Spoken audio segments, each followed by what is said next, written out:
Hello everyone, कैसे हैं आप सब। होप दैट कि आपने कल वाली क्लास को ज़रूर देखा होगा, जिसके अंदर हमने कुछ एजेंट्स की बात की है, कुछ टेकिंग रीएजेंट्स की बात की है। ठीक है, some of the reducing agents and some of the oxidising agents were discussed there. एक बार आप उस क्लास को ज़रूर देखें और ये आपको कमिंग एग्जाम में बहुत हेल्प करने वाला है। आज जो मेरे पास एजेंट है, फर्स्ट जो आप देख रहे हैं वो कौन सा है, डिहाइड्रेटिंग एजेंट। तो आपका टाइम वेस्ट किए बिना हम चलते हैं रिएजेंट्स पे, और उसके बाद मैंने कुछ क्वेश्चंस भी यहाँ पे रखे हुए हैं, बाद में आप मेरे को आंसर करना। अगर आपने कल वाले रिएजेंट्स को भी लर्न किया है और आज भी आप अच्छे से देखते हैं तो definitely you will be able to solve the question. Okay guys, तो देखिए फर्स्ट जो मेरे पास एजेंट है आज वो कौन सा है, डिहाइड्रेटिंग एजेंट। एक्चुअली हमारे पास बचा ही यही है, डिहाइड्रेटिंग एजेंट। तो इसमें भी जो हमारे पास फर्स्ट रिएजेंट आ रहा है वो कौन सा है, कॉन्सेंट्रेटेड H2SO4। देखो पहले आप मीनिंग समझो। डी वर्ड का मतलब होता है रिमूवल और हाइड्रा का मतलब होता है water. Means a kind of reagents which helps to remove water from the substrate. जो वाटर मोलिक्यूल को एलिमिनेट करेंगे सबस्ट्रेट के अंदर से, उनको आप डिहाइड्रेटिंग एजेंट्स कहते हो। ठीक है, तो इसमें आप एक एजेंट यूज़ कर सकते हैं कॉन्सेंट्रेटेड H2SO4 एट 443 केल्विन। इस टेम्परेचर पे अगर आप इस रिएजेंट को यूज़ करते हैं तो ये किस चीज़ में हेल्प करता है, ये वाटर मोलिक्यूल को रिमूव करने में हेल्प करता है। Let's take an example here. Like मैंने यहाँ पे एक एल्कोहल लिखा है, क्या नाम है इसका, प्रोपेन टू ओल। ठीक है, प्रोपेन टू ओल इसका नेम है। और जब आप इसको ट्रीट करते हैं कॉन्सेंट्रेटेड H2SO4 के साथ तो यहाँ से क्या बन जाता है, एल्कीन बन जाता है और एक वाटर मोलिक्यूल भी यहाँ से रिलीज होता है। ठीक है, क्योंकि आपने डिहाइड्रेटिंग एजेंट यूज़ किया है तो डेफिनेटली वाटर मोलिक्यूल यहाँ से रिलीज हुआ होगा। तो आप एक बार देखिए कि वाटर कहाँ से निकलेगा। ये सेकेंड पार्ट में जब मैंने आपको दिखाया, देखो जो आपका ये कार्बन अगर मैं फर्स्ट कहूँ, ये सेकेंड और ये थर्ड, तो आप देख रहे हैं कि सेकेंड कार्बन के ऊपर क्या लगा हुआ है, OH ग्रुप लगा हुआ है। तो उसके बाद ये क्या करता है कि एक हाइड्रोजन साइड वाले कार्बन से लेके H और OH यहाँ पे किसकी फॉर्म में रिलीज हो जाते हैं, वाटर की फॉर्म में यहाँ से रिलीज हो जाते हैं। और जब कोई चीज़ एलिमिनेट होती है ना, आपने ज़रूर पढ़ा होगा कि जो जब कोई मॉलिक्यूल एलिमिनेट होता है तो जो बॉन्ड ऑर्डर था कार्बन कार्बन के बीच में वो इंक्रीज हो जाता है। देखो यहाँ पे सिंगल बॉन्ड आपको दिख रहा था, लेकिन प्रोडक्ट के अंदर कौन सा बॉन्ड डेवलप हो गया है, डबल बॉन्ड डेवलप हो गया है। ठीक है, ये बड़ी कॉमन सी बात है कि एलिमिनेशन के साथ क्या होता है, बॉन्ड ऑर्डर बढ़ जाता है, जबकि अगर एडिशन आप कराते हैं तो बॉन्ड ऑर्डर कम हो जाता है। इतना बेसिक आई थिंक सो कि आप जानते होंगे। ओके, अभी आप थोड़ा सा मैकेनिज्म देखिए, क्योंकि आपको डिहाइड्रेशन का मैकेनिज्म भी आ जाता है। इवन इसके स्टेप्स भी पूछ लिए जाते हैं कि फर्स्ट स्टेप में क्या होता है, सेकंड में क्या होता है और थर्ड में क्या होता है। तो देखिए ज़रा क्या किया है हमने, वही अपना एल्कोहल लिया जो हमने ऊपर यूज़ किया है, जिसका नाम क्या है, प्रोपेन टू ओल। तो फर्स्ट स्टेप में क्या होता है, प्रोटोनेशन होता है एल्कोहल का। प्रोटोनेशन कैसे, क्योंकि आपने क्या यूज़ किया हुआ है, H2SO4 यूज़ किया हुआ है और एसिड क्या रिलीज़ करते हैं, H पॉजिटिव आयन को रिलीज़ करते हैं। तो एसिड ने अपना H पॉजिटिव यहाँ पे दिया। अब क्या होता है कि जो एल्कोहल के अंदर जो ये ऑक्सीजन है, ऑक्सीजन के ऊपर ये लोन पेयर ऑफ इलेक्ट्रॉन आप देख रहे हैं। लोन पेयर की वजह से आपकी जो ये ऑक्सीजन है ये इलेक्ट्रॉन रिच स्पीशीज़ है, और पॉजिटिव चार्ज की वजह से आपका हाइड्रोजन इलेक्ट्रॉन डेफिशिएंट स्पीशीज़ है। तो इलेक्ट्रॉन रिच का अटैक किसके ऊपर हो जाता है, डेफिशिएंट पे हो जाता है, और इनके बीच में एक बॉन्ड डेवलप हो जाता है। देखिए कुछ इस तरीके का स्ट्रक्चर आपको मिलेगा, क्योंकि ऑक्सीजन ने अपना लोन पेयर डोनेट किया है तो ऑक्सीजन के ऊपर आपको यहाँ पे पॉजिटिव चार्ज देखने को मिलेगा। और ये जो चीज़ बनी है इसको प्रोटोनेटेड एल्कोहल आप कह देंगे। देखो ये था नॉर्मल एल्कोहल, और जब नॉर्मल एल्कोहल ने एक प्रोटोन को एक्सेप्ट कर लिया तो ये किस में कन्वर्ट हो गया, प्रोटोनेटेड एल्कोहल के अंदर ये कन्वर्ट हो गया। मेरे ख्याल से इतनी बात आपको समझ आ गई होगी। उसके बाद आता है स्टेप 2। इसमें देखिए क्या है, देखो जो ये आपका प्रोटोनेटेड अल्कोहल बना है यही सेकंड स्टेप के लिए गया है। आप यहाँ देख रहे हो कि ऑक्सीजन के ऊपर पॉजिटिव चार्ज आ गया, जबकि ऑक्सीजन आपका कैसा एटम होता है, इलेक्ट्रोनेगेटिव एटम होता है। तो ऑक्सीजन क्या ट्राई करेगा कि जो साइड वाले बॉन्ड्स हैं उनमें से इलेक्ट्रॉन को गेन करके अपने पॉजिटिव चार्ज को रिमूव करे। तो क्या होता है वो देखो इस वाले बॉन्ड से जहाँ पे आपको ये एरो दिख रहा है यहाँ से वो इलेक्ट्रॉन को लेता है और वाटर की फॉर्म में यहाँ से रिलीज हो जाता है। देखो ये मॉलिक्यूल कौन सा है, H2O। अब क्योंकि इस कार्बन से इलेक्ट्रॉन गए हैं तो जो कार्बन है आपका जिसके ऊपर O जुड़ा हुआ था उस कार्बन पे चार्ज कौन सा आ जाता है, पॉजिटिव, और ये कार्बोकेटायन आपके पास बन गया। ठीक है, तो सेकेंड स्टेप में आप कह सकते हो रिमूवल ऑफ वाटर मॉलिक्यूल, और दूसरा आप ये भी कह सकते हैं कि फॉर्मेशन ऑफ कार्बोकेटायन, ये आपका सेकेंड स्टेप हुआ। उसके बाद अब थर्ड में क्या रहता है, देखिए कार्बोकेटायन से, अभी कार्बोकेटायन एक इंटरमीडिएट स्पीशीज़ है। ठीक है, जो स्टेबल प्रोडक्ट आपको बनाना है वहाँ पे आपको इस चार्ज को हटाना पड़ेगा। तो क्या होता है कि जो साइड वाला कार्बन है, ये कार्बन या फिर ये कार्बन, क्योंकि दोनों ही कार्बन एक जैसे हैं तो आप यहाँ से कहीं से भी एक हाइड्रोजन रिमूव कर सकते हैं। तो ये जो बॉन्ड था हाइड्रोजन वाला ये आपका शिफ्ट हो जाता है इधर, और जिसकी वजह से यहाँ क्या क्रिएट हो जाता है, डबल बॉन्ड क्रिएट हो जाता है, और लास्ट स्टेप में हाइड्रोजन यहाँ से निकल गया, इसीलिए इसको डीप्रोटोनेशन बोला जा रहा है। समझ आ गई बात आपको। तो ये मैकेनिज्म है, मैकेनिज्म बहुत इजी है और ये पूछा भी जाता है पेपर में, तो आपको ये भी पढ़ना है।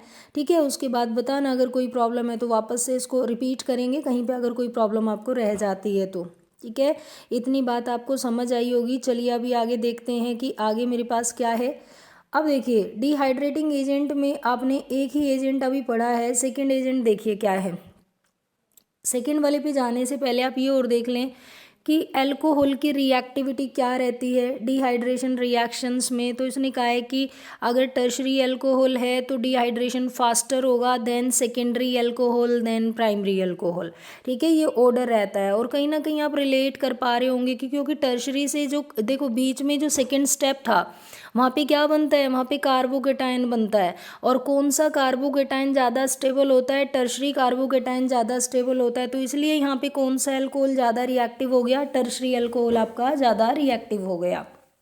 ठीक है, चलिए मूव करते हैं सेकेंड डिहाइड्रेटिंग एजेंट की तरफ, जो कि क्या है आपका phosphoric acid. Okay, phosphoric acid 85% of phosphoric acid can behave as a dehydrating agent. ठीक है, वो भी डिहाइड्रेटिंग एजेंट की तरह बिहेव करता है और इसका सिमिलर एक्शन होता है जैसे कि आपका H2SO4 का था। ओके, चलिए देखिए लास्ट में अब जो ये वाला डिहाइड्रेटिंग एजेंट है P2O5 हीटिंग के साथ इसको दिया हुआ है, और ये एक ही जगह पे आपने 12th के कोर्स में देखा होगा यूज़ होते हुए।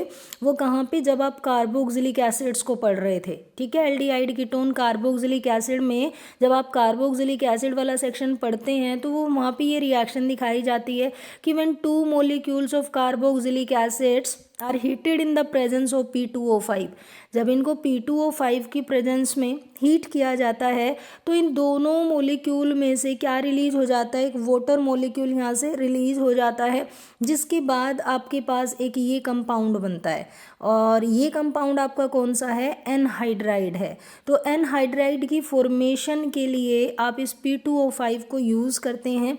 ये एक डिहाइड्रेटिंग एजेंट है, वाटर मोलिक्यूल को रिमूव करेगा, कहाँ से, कार्बोक्सिलिक एसिड से, और वाटर मोलिक्यूल के रिमूव होने के बाद आपके पास क्या बन के आएगा, एनहाइड्राइड आपके पास बन के आएगा।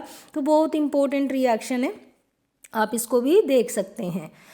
अब रिएजेंट्स तो हमारे कवर हो गए, एक बार मैं थोड़ा सा बताती हूँ कि कल कौन से रिएजेंट पढ़े थे और आज हमने कौन से रिएजेंट्स पढ़े हैं।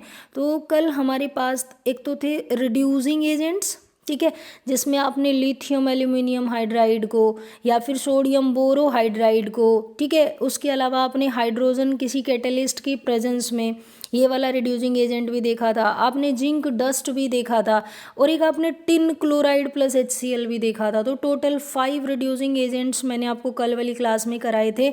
आपको उनका एक्शन याद हो गया होगा अगर आपने ध्यान से वीडियो को देखा है तो।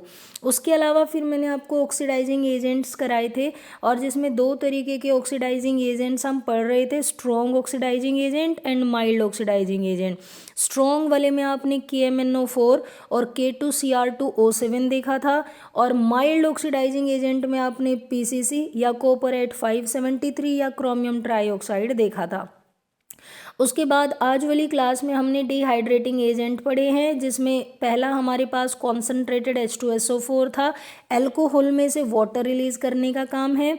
सेकंड हमारा फॉस्फोरिक एसिड है, वो भी डिहाइड्रेटिंग एजेंट है, अल्कोहल से वाटर मॉलिक्यूल रिलीज करता है। और लास्ट आपके पास है P2O5 जो कि कार्बोक्सिलिक एसिड्स में से वाटर रिलीज करता है और एनहाइड्राइड की फॉर्मेशन करता है।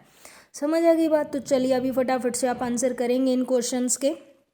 फर्स्ट क्वेश्चन देखिए, प्रोपेन 2 ओल से प्रोपेन 1 ओल बनाना है, ये कन्वर्जन है, ठीक है, एक कन्वर्जन है। और करें ट्राई, इसको आप कैसे करेंगे? सबसे पहली बात ना, पेन कॉपी उठाने से पहले थोड़ा सा दिमाग अपने रिएक्टेंट और प्रोडक्ट पे लगाएं। आप देख रहे हो यहाँ पे सेकंड पोजीशन पे OH है और यहाँ कहाँ लाना है, फर्स्ट पोजीशन पे OH लाना है। जब आपको ऐसा लगे कि पोजीशन चेंज हो रही है ग्रुप की, तो आपको वो ग्रुप एक बार हटाना पड़ता है, उसको बिल्कुल वहाँ से उठाना पड़ता है।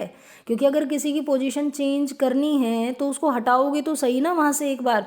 तो जैसे आपका प्रोपेन 2 ओल है और बनाना क्या है, प्रोपेन 1 ओल बनाना है आपको, तो आपको ये OH एक बार यहाँ से बिल्कुल हटाना पड़ेगा। अब OH कैसे हटेगा? OH साइड वाला एक हाइड्रोजन लेके वाटर बन के यहाँ से हटेगा। इट मीन आपको रिमूवल ऑफ वाटर करना पड़ेगा पहले।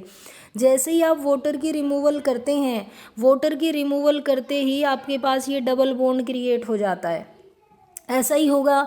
उसके बाद आप समझिए, अभी फर्स्ट कार्बन के ऊपर आपको ग्रुप लेके आना है। तो फर्स्ट कार्बन पे ग्रुप कौन लेके आता है? एंटी मार्कोनिकोव रूल लेके आता है।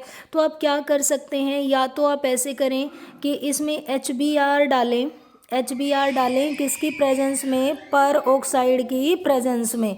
तो पर ऑक्साइड की प्रेजेंस में, वेट प्लीज़ दोबारा बनाती हूँ। तो क्या बताया है आपको यहाँ पे कि जैसे ही आपने एल्कीन पे HBr डाला और पेरोक्साइड की प्रेजेंस में डाला तो एंटी मार्कोनिकोव रूल होता है, और जो आपका कॉर्नर वाला कार्बन होता है, इस कार्बन के ऊपर क्या लग जाता है, Br लग जाता है।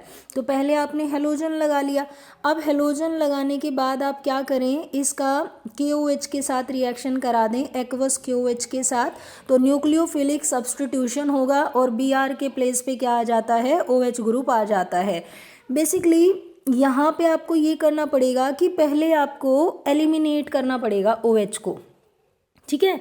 तो डिहाइड्रेटिंग एजेंट लगा के आप एलिमिनेट करना और उसके बाद दोबारा से आप ग्रुप को यहाँ पे इंट्रोड्यूस करेंगे। तो इस टाइप से आपका ये क्वेश्चन हो जाएगा। चलिए नेक्स्ट क्वेश्चन देखिए। तो काफ़ी इजी काइंड का क्वेश्चन, आप आंसर करें। जो मैंने क्वेश्चन मार्क लगाया, बताएं वहाँ पे कौन सा रिएजेंट आएगा, कौन सा रिएजेंट लगाएंगे आप यहाँ पे। देखिए स्टार्टिंग मटेरियल आपके पास एक कीटोन है और यहाँ पे आपके पास क्या बनी है, अल्कोहल बनी है, ठीक है। तो कीटोन से क्या बनाना है, अल्कोहल बनाना। आप देख रहे हो एडिशन ऑफ हाइड्रोजन हुआ है। एडिशन ऑफ हाइड्रोजन को क्या बोला जाता है, रिडक्शन बोला जाता है। तो क्या चूज करेंगे यहाँ पे, रिड्यूसिंग एजेंट चूज करेंगे। तो जो भी आपको इस टाइम याद आ रहा है, लाइक लिथियम एल्यूमिनियम हाइड्राइड, आपको अगर याद आ गया हो तो आप वो लगा सकते हो, ठीक है। आगे देखिए, अभी ये आपके पास एक अल्कोहल है और इससे आपको एल्डिहाइड बनाना है। बताइए जरा कौन सा रिएजेंट लगाएंगे। हाँ जी, कौन सा रिएजेंट लगाओगे आप यहाँ पे, देखो अभी ध्यान से। इस CH3 एज इट इज दिख रहा है, इधर देखो CH2OH था और सिर्फ CHO रह गया, मीन्स 2 हाइड्रोजन गायब हो गए, 2 हाइड्रोजन्स रिमूव हुए हैं। तो रिमूवल ऑफ हाइड्रोजन को क्या कहते हैं, ऑक्सीडेशन कहते हैं। तो आपको क्या डालना पड़ेगा, ऑक्सीडाइजिंग एजेंट आपको यहाँ पे लगाना पड़ेगा। अब बात आती है कि स्ट्रॉन्ग ऑक्सीडाइजिंग एजेंट लगाएं कि वीक ऑक्सीडाइजिंग एजेंट लगाएं। तो अगर आप स्ट्रॉन्ग ऑक्सीडाइजिंग एजेंट डालोगे ना, तो आपका अल्कोहल सीधा कार्बोक्सिलिक एसिड में चला जाएगा। अगर आप चाहते हो कि इसको एल्डिहाइड की स्टेज पे रोका जाए, तो आप इसमें माइल्ड ऑक्सीडाइजिंग एजेंट लगाएंगे। आप यहाँ पे PCC डाल सकते हैं, जिससे ये कन्वर्जन हो जाएगा, ठीक है। आगे देखिए, अभी ये क्वेश्चन क्या है, ये एक एल्काइल बेंजीन है और KMnO4 KOH and then hydrolysis यहाँ पे की गई है। तो आपको फाइनल प्रोडक्ट बताना है, इसका क्या प्रोडक्ट बनेगा। और नीचे वाली रिएक्शन भी देख लें, यहाँ पे मैंने लिया है एसिटिक एसिड P2O5 और हीटिंग। तो यहाँ पे क्या प्रोडक्ट बनेगा, इन दोनों क्वेश्चन का आंसर आप करेंगे कमेंट बॉक्स में, मैं चेक करूँगी। होप दैट कि आपको क्लास अच्छी लगी होगी। अगर आपको क्लास अच्छी लगी है तो लाइक करें, शेयर करें एंड सब्सक्राइब करें। Thank you so much.